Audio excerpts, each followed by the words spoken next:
الحمد لله رب العالمين والصلاة والسلام على سيد الأنبياء والمرسلين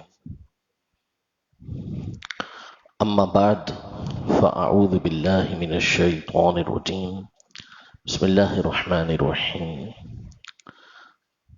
الصلاة والسلام عليك يا رسول الله وعلى آلك وأصحابك يا حبيب الله. ہمارے پاک پروردگار عز و جل نے اپنے مبارک ناموں میں سے ایک نام الرافع ذکر فرمایا ہے، جیسا کہ حدیث پاک میں بھی ہے اور قرآن میں بھی اللہ نے اپنی ذات کو رافع قرار دیا ہے. رافع یہ اس کا معنی ہوتا ہے وہ ہستی کہ جو کسی کو بلند کرنے والی ہے، کسی کو اونچا کرنے والی، کسی کو بڑا مقام دینے والی. اللہ پاک کے ناموں میں سے نام ہے الرافع الخافض، وہ ہستی کہ جو بلندی بھی دیتی ہے، خافض، اور جو چاہے تو لوگوں کو پستی کے اندر بھی الرافع بلند کرنے والی، الواضع جو لوگوں کو پستی کے اندر ڈال دے، الباسط جو لوگوں کے رزق کو پھیلا دے، مقام کو بڑھا دے، الخافض جس کو چاہے رزق میں کمی کر دے، جس کو چاہے ذلت دے، المعز المذل اللہ پاک عزت دینے والا ہے اور اللہ پاک ذلت میں ڈال دینے والا ہے. جس کو چاہتا ہے عزت عطا فرماتا ہے، جس کو چاہتا ہے ذلت عطا فرماتا ہے، اس کی مرضی ہے. قرآن پاک میں اللہ پاک نے اس بات کو بہت ہی خوبصورت انداز میں بیان فرمایا. ارشاد فرمایا قُلِ اللَّهُمَّ مَالِكَ الْمُلْكِ تُؤْتِي الْمُلْكَ مَن تَشَاءُ وَتَنزِعُ الْمُلْكَ مِمَّن تَشَاءُ، کہ اے محبوبہ فرمائیے اے اللہ تو تمام بادشاہی کا مالک، سب سے بڑا تو مالک، جس کو چاہتا ہے بادشاہی دیتا ہے، جس سے چاہتا ہے بادشاہی لے لیتا ہے. وَتُعِزُّ مَن تَشَاءُ وَتُذِلُّ مَن تَشَاءُ، اور جس کو چاہتا ہے تو عزت دیتا ہے، جس کو چاہتا ہے تو ذلت دیتا ہے. بِيَدِكَ الْخَيْرُ، مگر ہر بھلائی تیرے دست قدرت کے اندر ہے. اِنَّكَ عَلَى كُلِّ شَيْءٍ قدیر، بے شک تو ہر چاہے کے اوپر قادر ہے، جو تو چاہے کر سکتا ہے. تو یہ واضح کر دیا کہ اللہ مالک الملک ہے، وہ شہنشاہ ہے، وہ تمام بادشاہوں کا بادشاہ ہے، وہ احکم الحاکمین ہے. اگر کوئی وجہ نہ ہو، بغیر کسی وجہ کہ وہ کسی کو بلند و بالا مرتبہ عطا کر دے، اس کی مرضی. کوئی سبب نہ ہو، کسی کو کوئی عزت نہ ملے، اس کی مرضی ہے. فرمایا لا یسأل عما یفعل وهم یسألون، اللہ سے نہیں پوچھا جائے گا کہ وہ کیا کرتا ہے، بندوں سے پوچھا جائے گا جو وہ کرتے ہیں. وہ مالک الملک ہے، وہ شہنشاہ ہے، وہ احکم الحاکمین ہے، لیکن وہ فضل فرمانے والا ہے، وہ عدل فرمانے والا ہے، وہ انصاف فرمانے والا ہے. اس نے کچھ اسباب رکھے ہیں کہ اللہ پاک ان باتوں کی وجہ سے، ان چیزوں کی وجہ سے، ان کاموں کی وجہ سے بعض قوموں کو بلند کر دیتا ہے اور بعض قوموں کو پست کر دیتا ہے. بعض لوگوں کو بلندی عطا فرماتا ہے، بعض لوگ ذلت کے اندر جا پڑتے ہیں. قرآن و حدیث میں اس کی بہت ساری مثالیں موجود ہیں. اللہ پاک ارشاد فرماتا ہے یرفع اللہ الذین آمنوا منکم والذین اوتوا العلم درجات، کہ تم میں سے جو ایمان والے ہیں اللہ پاک ان کے درجے کو بلند کرتا ہے، اور بالخصوص تم میں جو علم والے ہیں، اہل علم ہیں، اللہ پاک ان کے درجات کو بلند فرماتا ہے. یعنی جو ایمان قبول کرتے ہیں، ایمان کے تقاضوں پر عمل کرتے ہیں، ایمان جن باتوں کا حکم دیتا ہے، اسلام جن باتوں کا حکم دیتا ہے، اللہ جل شانہ جن باتوں کے کرنے کا حکم دیتا ہے، اس پر بندہ عمل کرے، اللہ پاک اس کو بلندی عطا فرماتا ہے. اور پھر اس کے بعد وہ اللہ پاک کی رضا کے لیے علم دین حاصل کرے تو اللہ تبارک و تعالیٰ اس کے درجات کو مزید بلند فرماتا ہے. حضرت سیدنا آدم علیہ نبینا و علیہ الصلوۃ والسلام فرشتوں نے ان کے سامنے سجدہ کیا، لیکن سجدے سے پہلے اللہ پاک نے ان کو علم کی دولت عطا کی، چیزوں کے نام سکھائے، اور فرشتوں سے فرمایا کہ ان چیزوں کے نام بتاؤ۔ فرشتے نہیں بتا سکے، اللہ پاک نے حضرت آدم علیہ السلام کو حکم دیا کہ ان فرشتوں کو ان چیزوں کے نام بتاؤ۔ انہوں نے نام بتائے، اس کے بعد اللہ پاک نے حکم دیا کہ اسجدو، تمام کے تمام آدم علیہ السلام کو سجدہ کرو۔ فسجد الملائکۃ کلھم، سارے کے سارے فرشتوں نے حضرت آدم علیہ السلام کو سجدہ کیا۔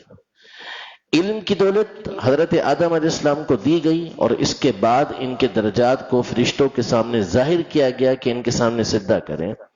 حدیث مبارکہ میں ہے، نبی پاک صلی اللہ علیہ وسلم ارشاد فرماتے ہیں، من سلک طریقا یلتمس فیہ علما سلک اللہ بہ طریقا الی الجنہ، کہ جو بندہ علم کسی راستے پر چلتا ہے اور اس میں علم کو تلاش کرتا ہے، اللہ پاک اس کو جنت کے راستے پر چلاتا ہے، یعنی ایسے اعمال کی توفیق دیتا ہے کہ جس پر عمل کر کے وہ جنت میں داخل ہو جاتا ہے۔ پھر فرمایا وَإِنَّ الْمَلَائِكَةَ لَتَضَعُ أَجْنِحَتَهَا رِضًا لِطَالِبِ الْعِلْمِ، کہ فرشتے، اللہ کے معصوم فرشتے علم کی راہ پر چلنے والے کے لیے، اس کی خوشی پانے کے لیے اس کے نیچے اپنے پروں کو بچھا دیتے ہیں۔ یہ صحیح حدیث مبارکہ کے اندر موجود ہے کہ فرشتے اس کے نیچے اپنے پروں کو بچھا رہے ہیں۔ وجہ علماء بیان کرتے ہیں کہ حضرت آدم علیہ السلام کو فرشتوں پر جو ترجیح اللہ پاک نے دی اور واضح فرمایا کہ ان کا مقام فرشتوں سے بڑھ کر ہے، تو اس کا واضح سبب جو تھا، وجہ جو تھی، وہ تھی علم، کہ اللہ پاک نے ان کو علم عطا کیا، اس کے بعد فرشتوں نے ان کے سامنے سجدہ کیا۔ حالانکہ اللہ پاک قادر ہے، وہ مالک ہے، جس طریقے سے جس کو چاہے سجدے کا حکم دے، لیکن آدم علیہ السلام کی فضیلت کو علم کے ذریعے ظاہر کیا، اور فرشتوں کے نفوس کے اندر، ان کے اندر یہ بات بٹھا دی گئی کہ جو بھی راہ علم پر، دین کا علم حاصل کرنے کے لیے چلنے والا ہے، فرشتے ہمیشہ اس کی تعظیم کرتے ہیں اور اس کے نیچے اپنے پروں کو بچھا دیتے ہیں۔ تو یہ ذریعہ بنایا اس رافع نے، اللہ پاک نے، کہ جو درجوں کو بلند کرنے والا ہے، جو مرضی ہے اس کی کرتا ہے، لیکن جب کوئی اس کی راہ پر چل کر علم دین حاصل کرتا ہے، اس کا علم حاصل کرتا ہے، تو اللہ پاک ایسا مرتبہ بلند کرتا ہے کہ فرشتے بھی اس کے پیچھے، اس کے پاؤں کے نیچے اپنے پروں کو بچھاتے اور علم کے تقاضوں پر وہ عمل کرے۔ حضرت عبداللہ بن عباس رضی اللہ تعالی عنہما فرماتے ہیں کہ جنت میں عام شخص اور ایک علم والے کے درمیان، ایک عالم کے درمیان 700 درجات کا فاصلہ ہوگا۔ اتنا بڑا مرتبہ اللہ پاک ان علماء کو عطا فرمائے گا جن سے وہ راضی ہوگا، جن سے وہ خوش ہوگا۔ حدیث پاک میں نبی پاک صلی اللہ علیہ وسلم نے ارشاد فرمایا کہ ان اللہ یرفع بہ اقواما ویدع بہ اقواما، کہ یہ جو قرآن ہے، قرآن، اس کے ذریعے اللہ پاک بہت سی قوموں کو بلند فرماتا ہے۔ یعنی جو قرآن پڑھتے ہیں، قرآن کے تقاضوں پر عمل کرتے ہیں، قرآن کے احکام پر عمل کرتے ہیں، قرآن جن چیزوں کے کہنے کا، کرنے کا حکم دیتا ہے اس کو مانتے ہیں، جن سے بچنے کا حکم دیتا ہے اس سے بچتے ہیں، اللہ پاک ایسی قوم کو بلندی عطا فرماتا ہے، ان کے مقام کو بلند کرتا ہے۔ قیامت کے دن تو بلند ہی بلند ہے، لوگوں کے دلوں کے اندر بھی ان کے مقام کو بلند کر دیتا ہے۔ فرمایا کنتم خیر امت اخرجت للناس، تم بہترین امت ہو جو لوگوں کے سامنے ظاہر کی گئی۔ کیوں بہترین امت ہو؟ فرمایا تأمرون بالمعروف وتنہون عن المنکر وتؤمنون باللہ، اس لیے کہ ایک دوسرے کو نیکی کا حکم دیتے ہو، برائی سے روکتے ہو، اللہ پر ایمان رکھتے ہو۔ یعنی قرآن کا جو تقاضا ہے وہ ہے ایک دوسرے کو نیکی کی دعوت دینا، بھلائی کی دعوت دینا، خیر کی دعوت دینا، برائی سے روکنا، شر سے روکنا، گناہوں سے روکنا۔ تو جب بندہ اس پر عمل کرتا ہے تو نتیجہ یہ نکلتا ہے کہ اللہ پاک اس کے درجات کو ایسا بلند کرتا ہے کہ لوگوں کے دلوں میں بھی اس کا دبدبہ قائم ہوتا ہے۔ اور اس کی مثال ہمارے اسلاف کے اندر ملتی ہے، بزرگوں میں ملتی ہے کہ جب تک ہمارے یہاں یہ سلسلہ قائم رہا، دنیا میں مسلمانوں کی ہیبت اور دبدبہ قائم رہا، اور جیسے ہی مسلمانوں نے اس تقاضے پر عمل کرنا چھوڑا، دنیا کے اندر رسوا اور ذلیل ہو کر رہ گئے۔ تو جو قرآن کے تقاضوں پر عمل کرے، اللہ پاک اس قوم کو بلند فرماتا ہے۔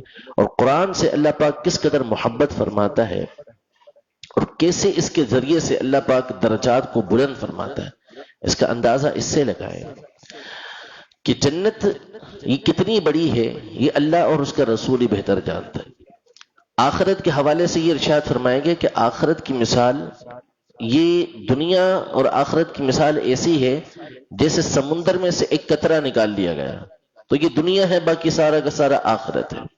تو وہ کس قدر وسیع جنت ہے، فرمایا کہ جنت جو ہے وہ آسمانوں اور زمینوں سے بڑھ کر ہے، بہت بڑی جنت ہے۔ اللہ پاک قیامت کے دن قرآن مجید فرقان حمید کو حفظ کرنے والے، جس نے قرآن پاک کو یاد کر لیا، اس سے ارشاد فرمائے گا کہ اقرا، پڑھ، ورتل، اور ٹھیر ٹھیر کر پڑھ، ورتقی، اور بلندی پر چڑھتا چلا جا، درجات کو بلند کرتا چلا جا، تیری منزل وہیں ہوگی جہاں جا کے تو پڑھنے سے رکے گا۔ یعنی سارا قرآن جب ختم کرے گا تو وہ مقام تیرا مقام ہوگا۔ 6000 سے زیادہ قرآن پاک کی آیتیں ہیں۔ اب آپ اندازہ لگا لیں کہ اللہ پاک اس قرآن پاک کے حفظ کرنے والے کو کتنا بلند و بالا مرتبہ قیامت کے دن عطا فرمائے گا۔ اصل چیز ہوتی ہے دل کا اطمینان، دل کا سکون۔ پچھلے دنوں میں ایک جگہ بیان کے لیے گیا، بچے نے ایک حفظ کیا تھا، اس کے چہرے، اس کے والد کے چہرے پر جو خوشی تھی، جو اطمینان تھا، جو سکون تھا، وہ ایسی چیز تھی کہ جو اللہ پاک کی بہت بڑی نعمت ہے۔ بہت دفعہ ہم بھلائی کے کام کر جاتے ہیں، نیکی کے کام کرتے ہیں، لیکن اطمینان و سکون نہیں ہو رہا ہوتا، کیونکہ ہم اپنے زوم کے اندر وہ کام کر گئے ہوتے ہیں، حقیقتاً وہ نیکی نہیں ہوتی۔ جیسے میں اس کی مثال دیتا رہتا ہوں کہ چلتے ہوئے کسی پیشہ ور کو، کسی پروفیشنل کو اٹھا کے 10 روپے، 20 روپے، 50 روپے، 100 روپے دیتے ہوئے چلے جاتے ہیں، لوگ سمجھ رہے ہیں کہ ہم نے بھلائی کی، حالانکہ شریعت کے اصول کی خلاف ورزی کرتے ہوئے آپ نے گناہ کے کام پہ تعاون کیا، اسی لیے دل کو اطمینان نہیں مل رہا ہوتا۔ لیکن اس کے برعکس کبھی آپ کسی غریب علاقے میں تلاش کرنے کے لیے جائیں، کسی غریب خاندان کو تلاش کرنے کے لیے جائیں، اپنے کسی غریب رشتہ دار کو تلاش کریں اور پھر اس کی مدد کر کے آپ دیکھیں کہ کتنی دیر تک آپ کے دل کے اندر اطمینان اور سکون رہتا ہے۔ وجہ بندہ اللہ کی رضا حاصل کرنے کی کوشش کرتا ہے، شریعت کے اصول پر عمل کرنے کی کوشش کرتا ہے، تو اللہ پاک اس کو یہ نعمت عطا فرماتا ہے، یہ دولت عطا فرماتا ہے کہ اس کا دل اطمینان کے اندر آتا ہے، سکون کے اندر آتا ہے۔ اللہ پاک نے قرآن پاک میں جہاں جہاں مومنوں کے اوپر نعمتوں کا تذکرہ کیا کہ اللہ نے یہ نعمتیں مومنوں کو دی ہیں، ان میں سے ایک چیز سکون ہے، کہ اللہ نے ان کے اوپر سکون نازل کیا، ان کے اوپر اطمینان نازل کیا، اس لیے کہ دل کا سکون یہ بڑی بڑی نعمتوں کے ذریعے، بڑی بڑی دولتوں کے ذریعے نہیں خریدا جا سکتا۔ یہ جس کو اللہ پاک چاہے عطا فرما دے۔ غریب ہوگا، گھر میں کچھ بھی نہیں ہوگا، لیکن اس کا دل مطمئن ہوگا، کھرب پتی ہوگا، دنیا کی ہر نعمت ہوگی، لیکن اس کا دل مطمئن نہیں ہوتا، یہ نعمت اسے حاصل نہیں ہوتی۔ تو اس کا مطلب ہے کہ دل کا جو سکون ہے، جو اطمینان ہے، یہ اللہ پاک کی بہت بڑی نعمت ہے۔ تو بچہ حفظ کر لے، اس کے قیامت کے دن جو مقامات اور مرتبے ہیں والدین کو جو ملیں گے وہ اپنی جگہ پر ہے، لیکن اللہ پاک اس کے والد کو، اس کی والدہ کو، جبکہ انہوں نے اخلاص کے ساتھ یہ کام کیا ہو، تو ان کے دل کو اطمینان کتنا عطا فرماتا ہے، سکون اور فرحت کتنی ہوتی ہے ان کے دل کے اندر کہ ہمارے بیٹے کو اللہ پاک نے کتنی بڑی نعمت سے نوازا۔ اور قیامت کے دن کیسا مقام و مرتبہ بلند ہوگا اس شخص کا، ان ماں باپ کا کہ جن کے بچوں نے حفظ کیا ہوگا۔ نبی پاک صلی اللہ علیہ وسلم نے ارشاد فرمایا کہ قیامت کے دن حافظ قرآن کے والدین کو ایک تاج پہنایا جائے گا، تاج پہنایا جائے گا۔ فرمایا کہ ضوءہ اظہر من ضوء الشمس، کہ اس کی جو روشنی ہوگی وہ سورج کی روشنی سے بڑھ کر ہوگی، چمک دمک اس کی سورج کی روشنی سے بڑھ کر ہوگی۔ کوئی مبالغہ نہیں ہے کہ مبالغے کے طور پہ کہہ دیا ہو کہ جی اتنی زیادہ چمک ہوگی۔ یہ جو ہمارے دنیا کا سورج ہے یہ تو لپیٹ دیا جائے گا قیامت کے دن، اس کی تو کوئی روشنی نہیں ہے، حقیقت کے اعتبار سے کوئی روشنی نہیں ہے۔ حدیث پاک کے اندر موجود ہے جنت کی حور اپنا ناخن یا دوپٹہ اگر دنیا میں لٹکا دے تو یہ سورج کی روشنی اس کے سامنے ختم ہو جائے گی۔ تو جب اس کو یہ نعمت ملے گی تو اس کے جو حافظ قرآن ہیں اس کے والدین کو تاج جو پہنایا جائے گا اس کی روشنی کیسی ہوگی؟ فرمایا کہ سورج کی روشنی سے بڑھ کر روشنی ہوگی۔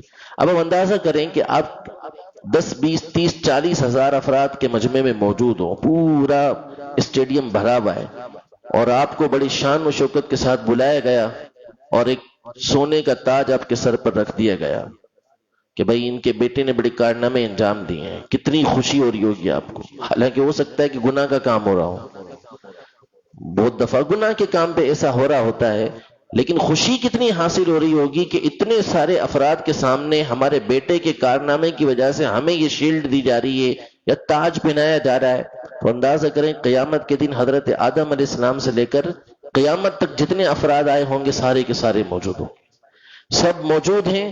اس دوران حافظ قرآن کے والدین کو بلایا جا رہا ہے اور ان کے سر پر سونے کا تاج رکھا جا رہا ہے. ان کی عزت و احترام کا مقام کیا ہوگا، کس قدر ان کے والدین کے دل کے اندر خوشی داخل ہو رہی ہوگی جنہوں نے دنیا کے اندر اپنے بچوں کو حفظ قرآن کروایا. فرمایا کہ جو قرآن ہے وہ شے ہے کہ جس کے ذریعے سے اللہ پاک لوگوں کے درجات کو بلند کرتا ہے، مقام کو بلند کرتا ہے، قوموں کو بلند کر دیتا ہے. پوری پوری قومیں اس کی وجہ سے بلند ہو جاتی ہیں جب اس کے تقاضوں پر عمل کرتی ہیں، اور جب عمل نہیں کرتی تو پھر پستی کے اندر جا کر پڑ جاتی ہیں. اللہ پاک ہمیں قرآن مجید فرقان حمید کی جو دولت ہے اس کی قدر کرنے کی توفیق عطا فرمائے. اس کے بارے میں فرمایا قرآن مجید میں، خود قرآن پاک فرماتا ہے کہ کتاب مبارک، یہ وہ کتاب ہے کہ جس میں برکت رکھی گئی ہے، ہر طرح سے اللہ پاک نے اس کے اندر برکت رکھی ہے. اس کو دیکھیں تو دیکھنے پر ثواب، اور تجربہ علماء بیان کرتے ہیں کہ اگر کوئی اعتقاد کے ساتھ اس کو دیکھے تو اللہ پاک آنکھوں کی روشنی کو تیز کرتا ہے.